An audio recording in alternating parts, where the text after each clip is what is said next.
Should we sacrifice one for the benefit of many? Well, we're going to talk about it when we come back. Okay? Okay.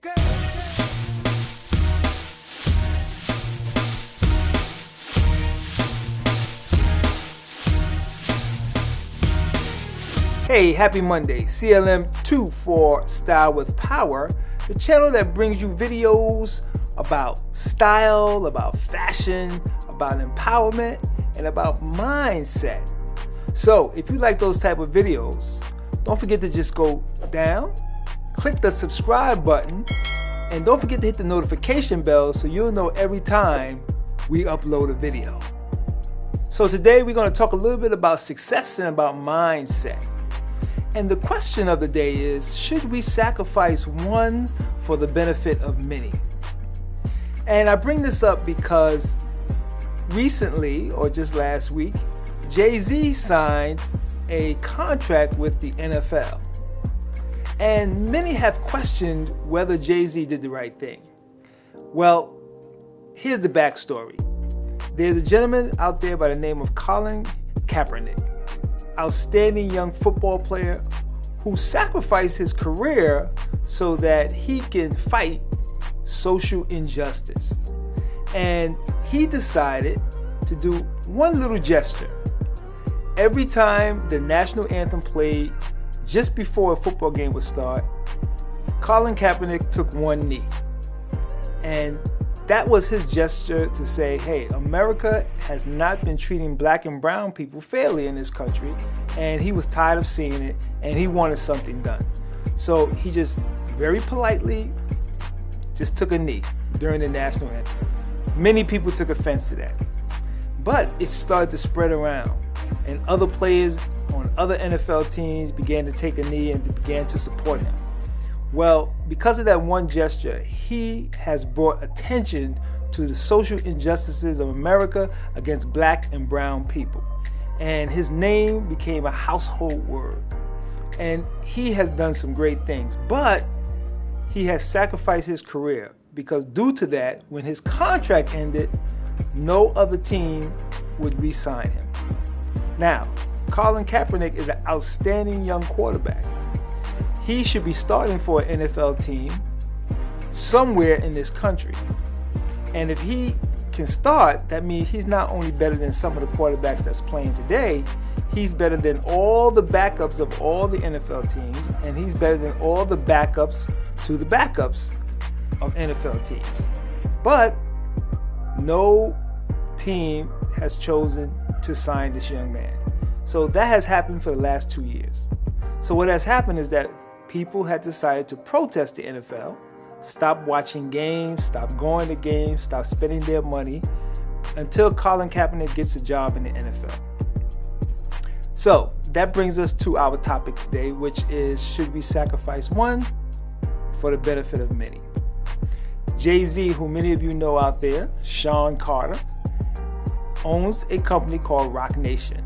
And Roc Nation just signed a deal with the NFL. And it's a multi-million-dollar deal, and the company will be engaged in helping the NFL with entertainment, but also Jay-Z has announced that they will do a lot more.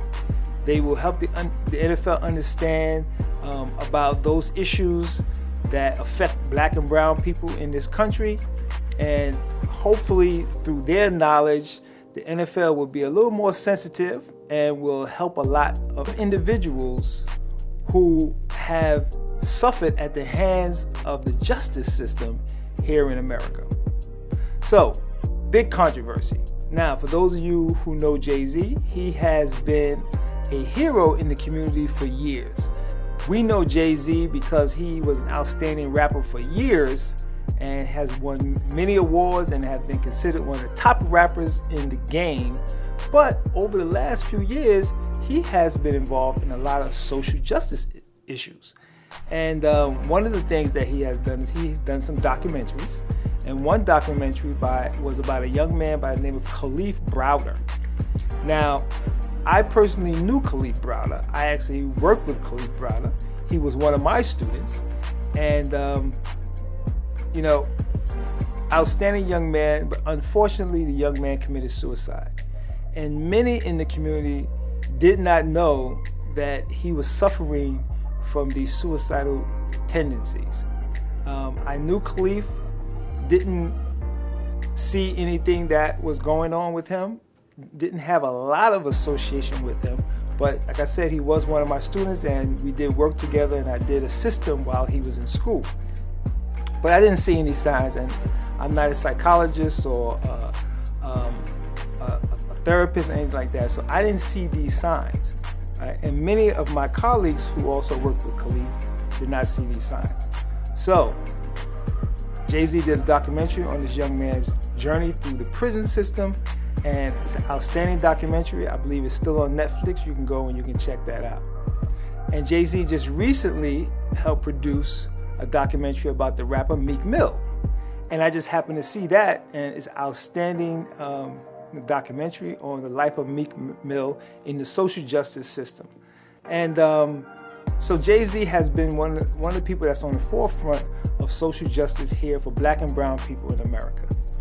So his company just signed a big deal, and many people think that he should not have signed that deal until Colin Kaepernick gets a job in the NFL. But as Jay-Z said in the press conference, what Colin Kaepernick did was not about him having a job, it was about him bringing awareness to social justice. So the question is, what do you think? You should leave a comment.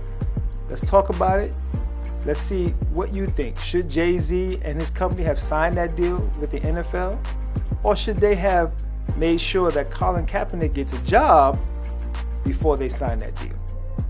Very, very interesting, because Colin Kaepernick's career may be sacrificed, but through Jay-Z's signing with the NFL, that may help out many, many other people in the long run.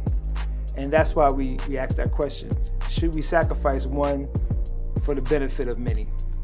Let me know what you think. Hey, so now let's talk a little bit about success and about productivity, about mindset. And a few episodes ago, I actually asked many of you and reviewed the book called The One Thing. And I love this book. I advise you to go out and get a copy of this book. It's an outstanding book by Gary Keller. And for those of you who understand real estate, Keller Williams, this is the gentleman who started that company. But The One Thing, and he just basically, the book is about focusing on one thing. What's your one thing? Whatever your one thing is, you need to focus on it. And he talks about ways that you can focus on your one thing. And I love chapter 17. Chapter 17 is called The Four Thieves. And the four thieves refer to the four thieves of productivity. And I'm not going to go through all four. You can go check that out. You can probably see it online somewhere. But I like what he said about number 4, right? So number 4 is environment doesn't support your goals. So all of us have goals. But if we're not in the right environment, we won't achieve those goals. See, one of the things that makes people successful is that they make sure that they're in the right environment. They're around people who will help them achieve their goals. And number 4 is you're not in the right environment, okay, to support your goals. So he says here, I love this. The people around you may be more important than you think. It's a fact that you're likely to pick up some of the attitudes of others by working with them, socializing with them, or simply just being around them. From co-workers to friends to family, if they're generally not positive or fulfilled on the job or away from it, they'll probably pass on some of their negativity. Wow. Now that's outstanding, right? And that's true. That's true. Because a lot of us can't believe when our friends, family members, even some of our co-workers don't seem to be on our side. They seem to be against us. You know, I'm working with a young man. Many of you have maybe seen him on my channel. He's my artist. I'm getting back into the entertainment business. And his story is that he really hasn't had the support of his family as he's going through this journey to become a star. And this kid is a star. He's going to be a star. His name is Adam the Next. You may have seen me showcase his videos. I'm working with him. And my one thing, or my focus right now, is to get him to stardom. I want to make sure that he gets everything that he deserves because the kid is a star. But it was strange to me to find out that he really hasn't had the support that he needs. So my job is to get him in the environment that's going to help him reach his goals. How many of you out there are going through the same thing? How many of you right now are sitting in an environment that doesn't support your goals? A lot of us. A lot of us have gone through it. Many people in my life have told me that I don't have the patience. I need to slow down. I need to look at things a little bit closer. I shouldn't just pick up and leave. But you know what I realized in my life? When I'm not in an environment that supports my goals, I get up and I get out. I leave that environment. And I've been pretty much happy and successful in my life because I realized that you cannot stay in an unsupportive environment, an environment of negativity. You cannot do it. Life is not about you being stressed out, worried about negative individuals, worried about people that's not supporting your goals. So I definitely recommend that you get this book, The One Thing. Outstanding. And make sure that you get yourself in a supporting environment. You need to be supported by your friends and your family, your co-workers, the people that you hang out with, right? Because their negative attitudes will rub off on you. And you don't want that to happen, right? All right, that's all for this week's episode. I hope to see you guys next week. It's been an outstanding summer as we start to wind down in the summer. I've showed you some of the clothes that you need to be buying, but now we have to start thinking about the fall. And soon I will be showing you some of the fall things that we will be wearing, and that's going to be hot out there, this fall and this winter. So, see you guys next Monday.